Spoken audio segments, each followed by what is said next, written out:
How to add credit card to Binance app. So hello guys, welcome back to my YouTube channel. In this quick tutorial I'll be showing you how to add credit card to Binance application.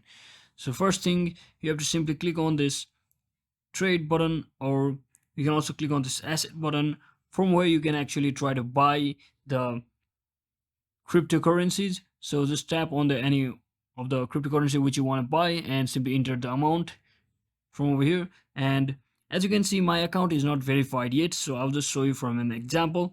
So you must be verified to actually pay or buy or sell from your account.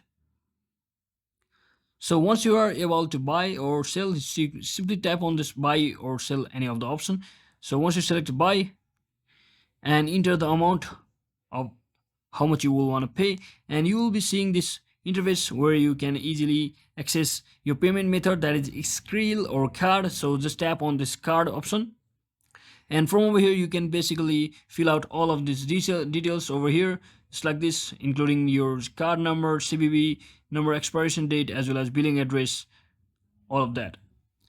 So once you do all of that, you can easily add credit card to Binance app.